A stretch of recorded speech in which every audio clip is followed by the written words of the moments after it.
ओम पूर्णमदः पूर्णमिदं पूर्णात् पूर्णमुदच्यते पूर्णस्य पूर्णमादाय पूर्णमेवावशिष्यते। ओम शांति शांति शांतिः। ओम सहना भवतु सहनौ भुनक्तु सह वीर्यं करवावहै तेजस्विनावधीतमस्तु मा विद्विषावहै। ओम शांति शांति शांतिः। शंकरं शंकराचार्यं केशवं बादरायणं सूत्रभाष्यकृतौ वन्दे भगवन्तौ पुनः पुनः। ईश्वरो गुरुरात्मेति मूर्तिभेदविभागिने व्योमवद्व्याप्तदेहाय दक्षिणामूर्तये नमः। ओम शांति शांति शांतिः। ऋतं पिबन्तौ मंत्र चल रहा है। इसमें हमने देखा पृष्ठ 69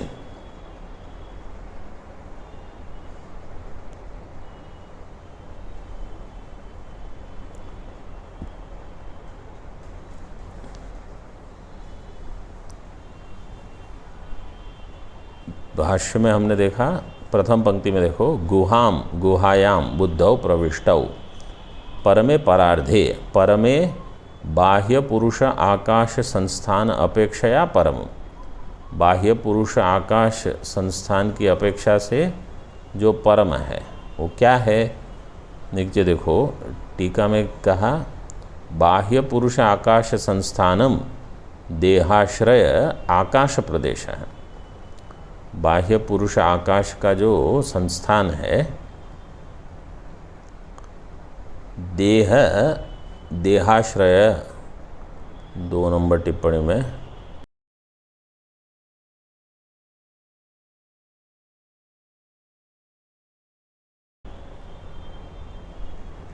बहुत बड़ी टिप्पणी दे दी है। बाह्यो यह पुरुषाकाशस तत्संस्थानम। जो बाह्य पुरुष आकाश है वही संस्थानम है। देह का आश्रय आकाश प्रदेश है।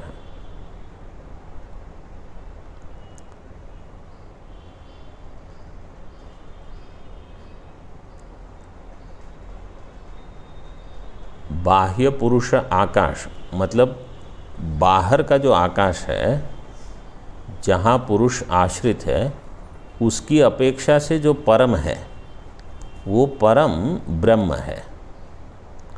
बाह्य पुरुष आकाश संस्थान अपेक्षया परमम।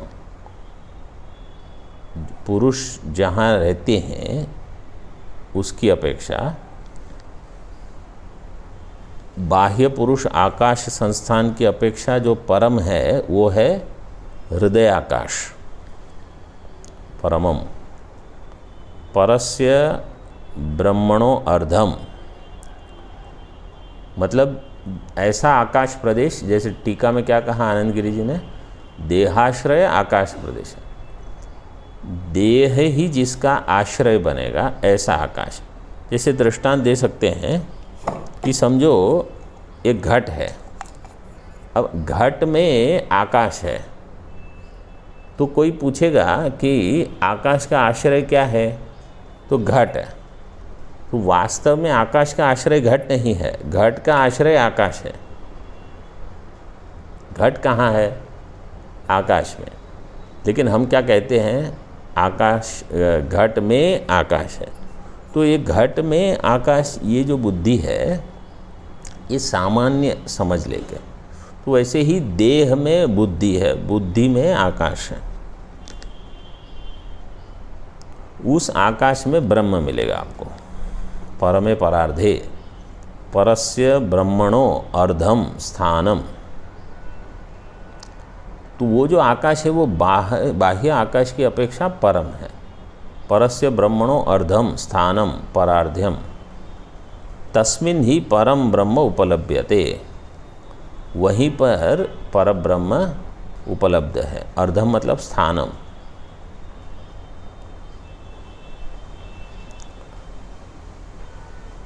अतस्तस्मिन् परमे परार्धे, वो परार्ध्येय होना चाहिए व्याकरण के हिसाब से, इसलिए परार्ध्येय दिया है, लेकिन छांदस प्रयोग भी हो ही सकता है। ये तो मंत्र है, मूल मंत्र में ही दिया है। परार्धे हार्दाकाशे प्रविष्टावित्यर्थः, हृदयाकाश में जो प्रविष्ट है, हार्दाकाशे प्रविष्टौ, प्रविष्टौ कौ द्वौ जीवात्मा परमात्मानौ, जीवात्मा और परमात्मा दोनों। तौ च छाया तपाविव विलक्षणौ संसारित्वा संसारित्वेन ब्रह्मविदो वदन्ति कथयन्ति। वो कैसे हैं? छाया और आतप, छाया तपौ इव, छाया और आतप। जैसे छाया मतलब शैडो जिसको बोलते हैं ना, वो, या अंधकार ले लो, और आतप मतलब प्रकाश। वो तो दोनों विरोधी हैं लेकिन साथ में है, विलक्षण है। कैसे विरोधी है? संसारित्व असंसारित्व न। तो जीव और जीवात्मा परमात्मा, जीवात्मा संसारी, परमात्मा असंसारी। ब्रह्मविदो वदन्ति कथयन्ति, ब्रह्मविद उसको ऐसे ही कहते हैं। न केवलम अकर्मिण एव वदन्ति, ये ब्रह्मज्ञानी है वो सब कैसे हैं? अकर्मी हैं, वो कर्म करते नहीं, उसके लिए उनको कहा अकर्मिणः। केवल वो कहते हैं ऐसा नहीं है, कर्मी भी कहते हैं। पंचाग्नयो गृहस्थाः ये च तृणाचिकेताः, मतलब जो पंचाग्नि विद्या, यहाँ पंचाग्नि के दो अर्थ दिए हैं, टीका में देखेंगे। ये च तृणाचिकेताः, और जो त्रिकत्वः नाचिकेतो अग्निश्चितो यही ही ते तृणाचिकेता, जिन्होंने 3 बार नाचिकेत अग्नि का चयन किया है, वो सब भी। अब देखो नीचे टीका में पंचाग्नेय, तो मैंने जब इसका अर्थ बताया पंचाग्नेय में, मैंने बताया था पंचाग्नि, वो दूसरा अर्थ दिया है। प्रथम अर्थ यहाँ जो दिया है, 5 अग्नियों का नाम दिया है, गार्हपत्य, दक्षिणाग्नि, आहवनीयाग्नि, सभ्य अग्नि और आवस्थ्य अग्नि। ये 5 अग्नि होते हैं। तो ये गृहस्थ लोग जब उनका विवाह जब होता है, उसके बाद से आहुति कहाँ रखनी है, वो एक दक्षिणाग्नि होती है और एक आहवनीय अग्नि होती है, उसमें सब करते हैं। फिर एक ये सभ्य अग्नि, वो मुझे लगता है जो घर में कुछ उनको गर्म करना है वगैरह होता है, वो उस अग्नि का उपयोग करते हैं। और आवसथ्य मृत्यु के समय, इसमें यहाँ टिप्पणी में कुछ दिया नहीं है, नीचे हिंदी में कुछ दिया है नहीं। आवसथ्य जो मृत्यु के समय जो होती है वो अग्नि होगी शायद।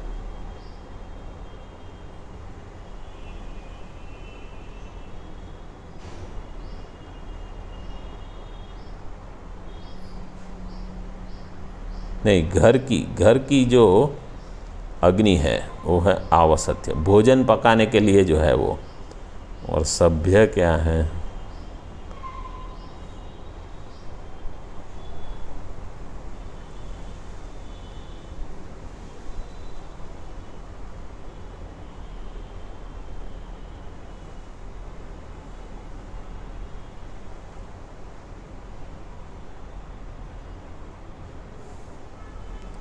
सभ्य का यहाँ केवल जो सभा से जुड़ी हुई हो उसको सभ्य कहा है।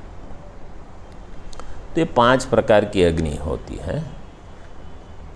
एते पंचाग्नयो येषाम ते तथोक्ता, ये गृहस्थों के लिए, अथवा जो उपासक है उनके लिए बाद में दिया है। देखो, द्यू, पर्जन्य, पृथ्वी, पुरुष, योषित्सु अग्निदृष्टिम ये कुर्वते अग्निहोत्रादिकारिणः ते वा पंचाग्नय, ये भी पंचाग्नि जो इन 5 में, द्यू मतलब स्वर्गलोक, पर्जन्य मतलब वृष्टि वर्षा, पृथ्वी पुरुष तो आप जानते हो, योषित मतलब स्त्री, इन 5 में जो अग्नि दृष्टि करते हैं ये सब कौन है? ये भी अग्निहोत्र, ये भी पंचाग्नि वाले हैं, ये उपासक हैं। लेकिन और केवल अगर जो अग्नि करते हैं तो गृहस्थ हैं, कर्मी। तो कर्मी, उपासक और ज्ञानी सभी लोग कहते हैं कि जीवात्मा और परमात्मा ये भिन्न है। जीवात्मा संसारी है, परमात्मा असंसारी। जीवात्मा कर्म फल का भोग करता है, लेकिन हम हमेशा यही कहते हैं अध्यास, यहाँ अध्यास को समझ लेना कि जीवात्मा मतलब ये जो चिदाभास है उसका कूटस्थ चैतन्य के साथ अन्योन्य तादात्म्य है, तो ये 2 अलग नहीं मिलते, ये हमेशा एक होके उपलब्ध होते हैं। चूँकि ये एक होके उपलब्ध होते हैं इसलिए हमको क्या लगता है ये एक ही है, लेकिन वास्तव में ये 2 हैं। तो उसमें से जो चिदाभास है वो संसारी है और कूटस्थ चैतन्य वो असंसारी है। ये विवेक, यही विवेक करना है मुख्य, कि जो रो रहा है वो मैं नहीं हूँ और जो मैं हूँ वो रो नहीं सकता। जीवन भर यही समझना है। आगे देखो टीका में, ननु न संति ब्रह्मविदः पंचाग्निविदश्च सांप्रतम अनुपलम्भात् इति आशंक्य। बोले आजकल तो ब्रह्मज्ञानी कहाँ दिखते हैं और पंचाग्नि को जानने वाले वो भी कहाँ हैं। कि पंचाग्नि के तो नाम भी हमको नहीं पता रहते हैं, गार्हपत्य, आहवनीय, दक्षिणाग्नि, सभ्य, आवसत्य, और वो क्या करते हैं। और नहीं तो उपासक, उपासक कौन? पंचाग्नि विद्या की उपासना कौन करता है? उपासना करेंगे मंदिर में जाके, विष्णु सहस्र नाम करेंगे, रुद्रम करेंगे, कुछ पुष्प वगैरह चढ़ाएंगे, बस यही उनकी उपासना। उनको लगता है यही उपासना है, क्योंकि वास्तव में तो वो कर्म है, वो उपासना नहीं है। इति आशंक्य पूर्व विद्वद अनुभव विरोधम आह। पहले के ज्ञानी जो हैं उनसे, उनके अनुभव में विरोध होगा, ये बताते हैं। अनुभव विरोधम आह। यस्से तुरी जानाना मक्षरम ब्रह्म यत्परम अभयम तितीर्षतां पारम नाचिकेतं शकेमहि।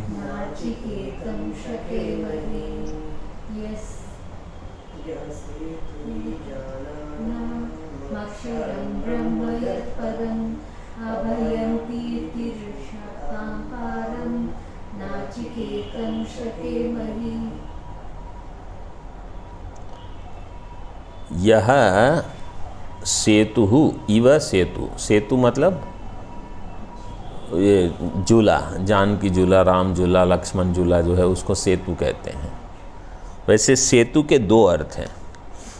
ये तो मुख्य अर्थ है, सामान्य तो सेतु इसी को कहते हैं, जैसे राम सेतु प्रसिद्ध हो गया। लेकिन छांदोग्य में और बृहदारण्यक में सेतु का और एक अर्थ है। वो क्या है? जो बंध करते हैं ना, जल को भर के रखते हैं, बांध बांधते हैं, उसको भी सेतु कहते हैं। तो भगवान सगुण ब्रह्म जो है वो उसको सेतु कहा गया है, क्यों? वो धर्म की रक्षा करते हैं सेतु बन के, मतलब सबको बांध के रखते हैं, कोई इधर उधर नहीं जा सकता। भगवान की ऐसी लीला है कि अग्नि को कहा जाएगा आपको गर्म ही उष्ण ही रहना है, अग्नि अपना स्वभाव नहीं बदल सकती।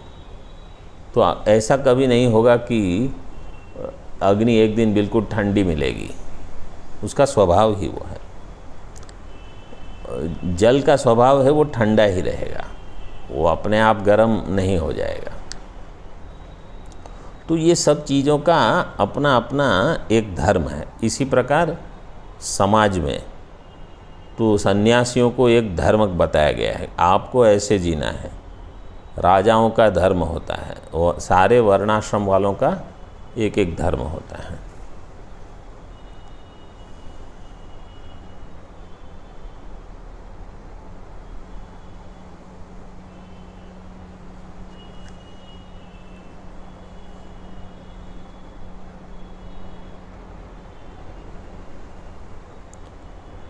पूर्वेषाम, हाँ, यह सेतु ईजानानाम, ईजानानाम मतलब जो पूजा वगैरह करते हैं, जो कर्मी यजन करते हैं। ईजानानाम का अर्थ है यजमानानाम, जो यजन करते हैं उनके लिए जो ये ब्रह्म है, अक्षरम ब्रह्म यत् परम, जो अक्षर ब्रह्म है,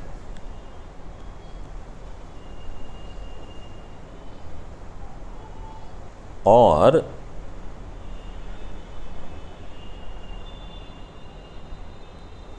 ये जो नाचिकेत अग्नि का चयन करने वाले हैं उनके लिए भी पारम तितीर्षताम नाचिकेतम, जो संसार के पार जाना चाहते हैं, कैसे? अभय को प्राप्त करके। अभयम पारम तितीर्षताम, मतलब ऐसा समझ लो कि अभय के उस पार जाना है, उस संसार के उस पार जाना है जो अभय है। और जो ये नाचिकेत अग्नि चयन वगैरह करते हैं, मतलब जिनको स्वर्ग में क्या है? सुख है, ब्रह्मलोक में क्या है? सुख है। तो लोग यही चाहते हैं कि मैं निर्भय हो जाऊं, बोले उसके लिए ब्रह्म जो है वो सेतु है, अक्षरम ब्रह्म।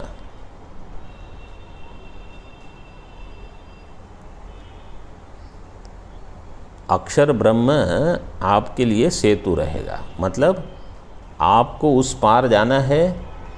तो जो नाचिकेता अग्नि का चयन करते हैं उसके लिए भी, और जो मोक्ष चाहते हैं, संसार से छूटना चाहते हैं, दोनों के लिए ब्रह्म जो है वो सेतु है। लेकिन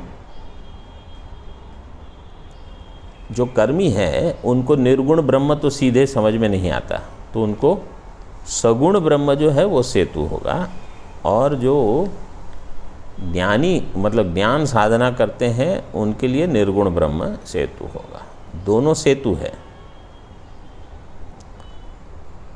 तो पहले आप ऐसे समझो कि सगुण ब्रह्म फिर निर्गुण ब्रह्म, ऐसे जो कर्मी है उनको तो पहले सगुण ब्रह्म ही उपलब्ध है, निर्गुण ब्रह्म उपलब्ध नहीं है।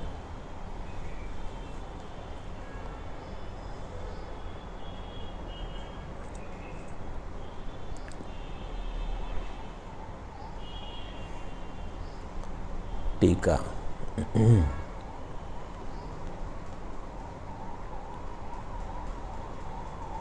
भाष्य में देखो पहले,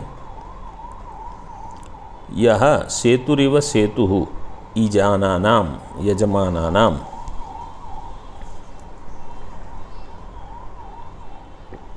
कर्मिणाम दुख संतरणार्थत्वात् नाचिकेतो अग्नि तम वयम ज्ञातुम चेतुम च शकेमहि। अच्छा हाँ, शकेमहि का अर्थ है शक्नुवंत, हम वो करने में समर्थ हो जाएं, वो जो अक्षर ब्रह्म है उसको जानने में, जिसके कारण हम अभयता को प्राप्त कर सकें। तम वयम ज्ञातुम चेतुम च, चेतुम मतलब उसका अग्नि का चयन करना और ब्रह्म उसको जानना। तो देखो यहाँ दोनों दिए हैं, सगुण ब्रह्म चेतुम, निर्गुण ब्रह्म ज्ञातुम, ज्ञातुम चेतुम च शक्यमहि शक्नुवन्तः। किंच यच्च अभयम भयशून्यम संसारस्य पारम तितीर्षतां तर्तुमिच्छतां ब्रह्मविदां यत् परमाश्रयम अक्षरम आत्माख्यम ब्रह्म तच्च ज्ञातुम शकेमहि शक्नुवन्तः। तो जो अग्नि है सगुण ब्रह्म में आपको दोनों करना पड़ेगा। सगुण ब्रह्म का ज्ञान भी चाहिए, वहाँ क्रिया भी चाहिए। निर्गुण ब्रह्म में केवल ज्ञान, कोई क्रिया नहीं। तो यहाँ प्रार्थना करते हैं कि जो कर्मी हैं नाचिकेता अग्नि का चयन करते हैं, उनको क्या चाहिए? देखो भाष्य में क्या दिया, यजमानानाम कर्मिणाम दुख संतरणार्थत्वात्। कोई यजमान मतलब कोई कर्म का यजन कब करेगा? उसको दुख से निवृत्ति चाहिए, कोई भी दुख हो, पुत्र की अनुपलब्धि दुख है, वृष्टि नहीं है दुख है, पशु नहीं, कुछ न कुछ दुख होता है। तो उनको क्या कहा जाएगा? आपको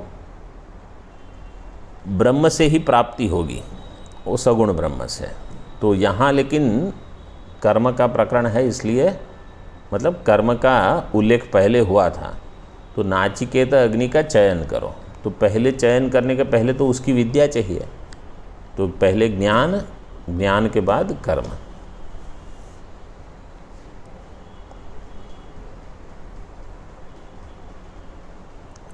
दुख संतरणार्थत्वात् नाचिकेतो अग्नि ही वयम ज्ञातुम चेतुम च शकेमहि शक्नुवन्तः।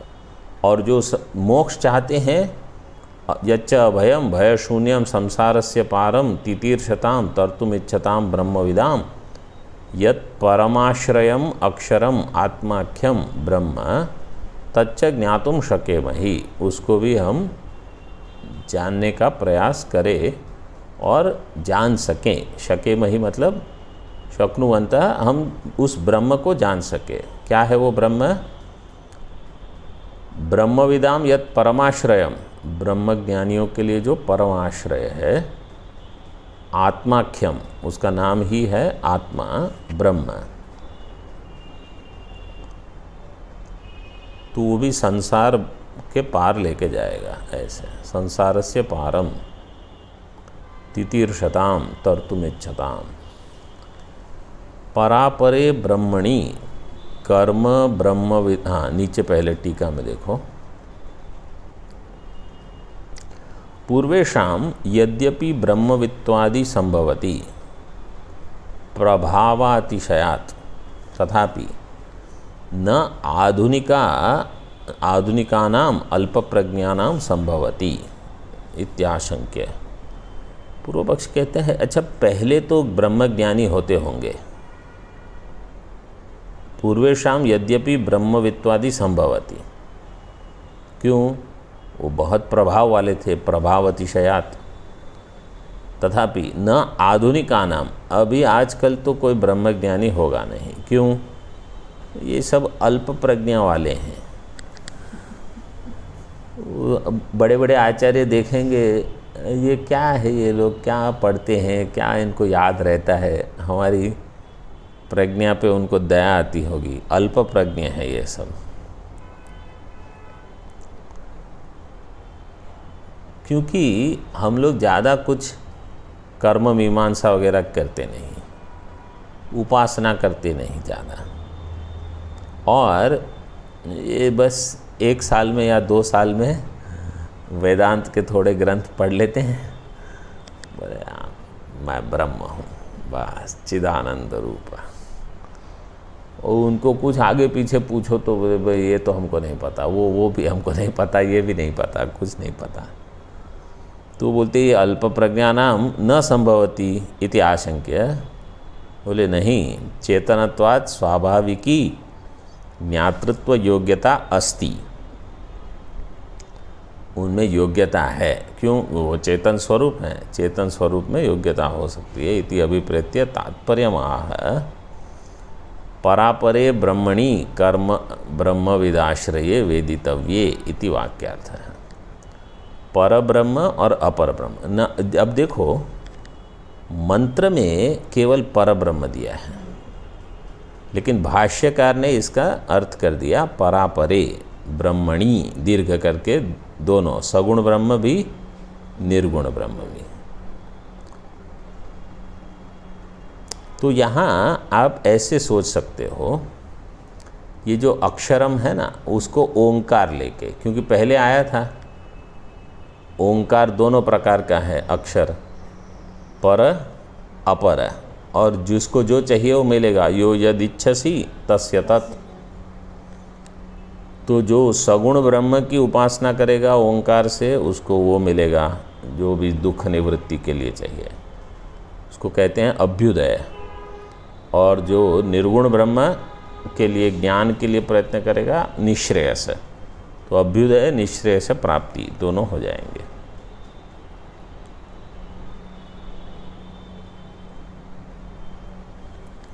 परापरे ब्रह्मणि कर्म ब्रह्मविद आश्रये। एक जो अपर ब्रह्म है वो कर्म के आश्रित होगा, और अब पर ब्रह्म जो है, पर ब्रह्म ब्रह्मविद के आश्रित होगा। कर्म ब्रह्मविद आश्रये वेदितव्ये, ये दोनों वेदितव्य मतलब ये जानने चाहिए, इति वाक्यार्थ है। एतयोरेव ही उपन्यासः कृत ऋतं पिबन्ताविति। इसी का उपन्यास किया ऋतं पिबन्तौ। ऋतं पिबन्तौ में सगुण ब्रह्म का कहाँ किया है बताओ मुझे? उपन्यास। उपन्यास मतलब प्रेजेंटेशन, दिखाना। तो ऋतं पिबन्तौ सुकृतस्य लोके, वहाँ सगुण ब्रह्म के बारे में सीधे कुछ नहीं कहा। वहाँ क्या कहा है कि ये जो पंचाग्नय है, त्रिणाचिकेता है, वो भी जानते हैं। तो वो कैसे जानेंगे? वो तो निर्गुण को थोड़ी जानेंगे, वो सगुण को ही जानेंगे। इस प्रकार से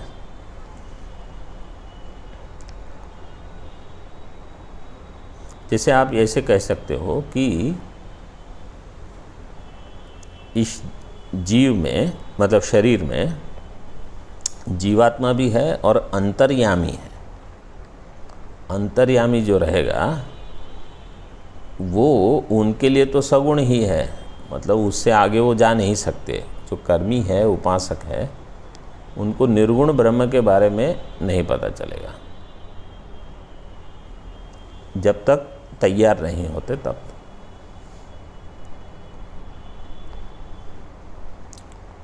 और नहीं तो आप ऐसे कहो कि यहाँ केवल दो ही है।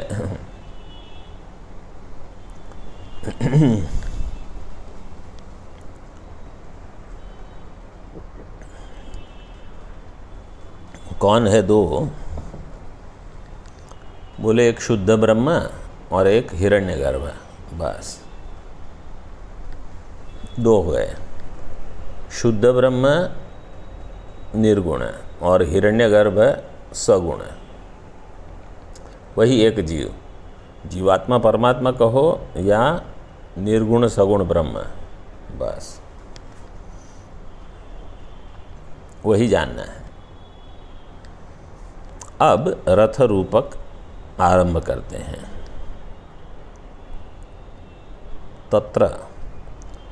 तत्र यह उपाधिकृतः संसारी विद्या विद्ययोः अधिकृतो मोक्षगमनाय संसारगमनाय च तस्य तद उभयगमने साधनो रथ कल्प्यते। यह उपाधिकृत है, जो उपाधिकृत है, उपाधि वाला है, संसारी, विद्या विद्ययो अधिकृतो, विद्या और अविद्या, विद्या अविद्ययो अधिकृता, दोनों का अधिकारी है। मतलब हमको ये स्वातंत्र्य है, हमको विद्या चाहिए कि अविद्या चाहिए। विद्या अविद्ययो अधिकृतो मोक्ष गमनाय संसार गमनाय च, मोक्ष की भी प्राप्ति हो सकती है, संसार की भी प्राप्ति हो सकती है। तस्य तद उभय गमने, तस्य उभय गमने, जो संसारी है वो दोनों तरफ जा सकता है, तो दोनों तरफ जाने के लिए साधन क्या है? साधनो रथः कल्प्यते, रथ उसका साधन है। तत्र तम आत्मानम, अभी मंत्र देखो, आत्मानं रथिनं विद्धि शरीरं रथमेव तु बुद्धिं तु सारथिं विद्धि मनः प्रग्रहमेव च।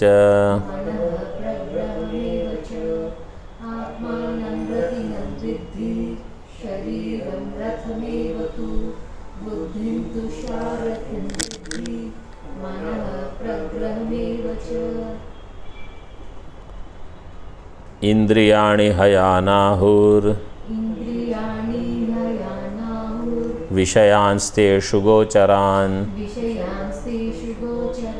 आत्मेन्द्रियमनोयुक्तं भोक्तेत्याहुर्मनीषिणः।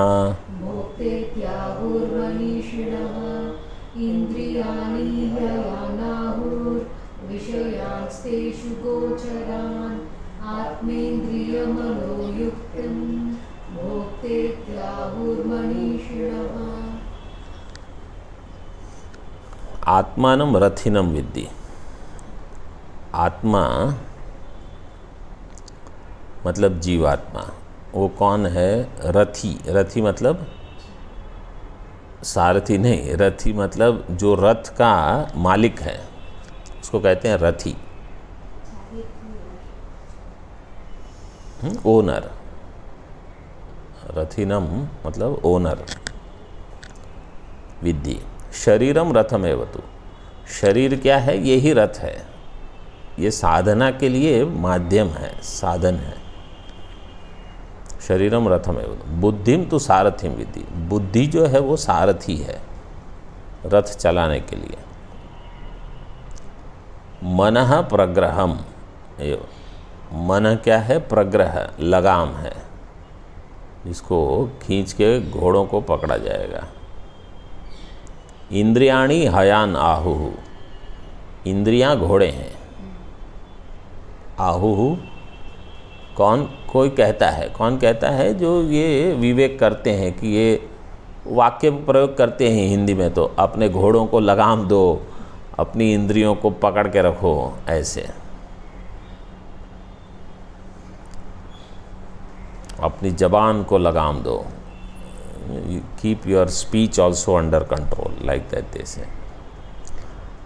इंद्रियाणि हयानाहुः विषयांस्तेषु गोचरान्, और विषय उसके रास्ते हैं जहाँ पे इंद्रियां जाएगी। घोड़े दौड़ने के लिए रास्ता चाहिए, तो इंद्रियां घोड़े हैं, घोड़े कहाँ दौड़ेंगे? रास्ते पर। रास्ता क्या है? विषय, विषयांस्तेषु गोचरान् आत्मेन्द्रिय मनोयुक्तम भोक्ता इति आहुर्मनीषिण, और आत्मा इंद्रिय मन से युक्त होकर भोक्ता कहा जाता है। आत्मा अपने आप भोक्ता नहीं है, लेकिन इंद्रिय मन से युक्त जो आत्मा है उसको भोक्ता संज्ञा मिलेगी। तो देखो यहाँ क्या कह दिया, पहले कहा आत्मा रथी है, जो रथी है उससे तो रथ भिन्न है, इंद्रियां भिन्न है, मन भिन्न है, ठीक है, लेकिन इंद्रिय मन को मिला करके वो भोक्ता हो जाता है। कौन कहते हैं? मनीषी। तो जब रथी को आप रथ घोड़े लगाम सबको मिला के सोचोगे तो वो भोगता है, अपने आप में भोगता नहीं। ओम पूर्णमदः पूर्णमिदं पूर्णात् पूर्णमुदच्यते पूर्णस्य पूर्णमादाय पूर्णमेवावशिष्यते। ओम शांति शांति शांति। शंकरं शंकराचार्यं केशवं बादरायणं सूत्रभाष्यकृतौ वन्दे भगवन्तौ पुनः पुनः। ईश्वरो गुरुरात्मेति मूर्तिभेदविभागिने व्योमवद्व्याप्तदेहाय दक्षिणामूर्तये नमः। ओम शांति शांति शांति।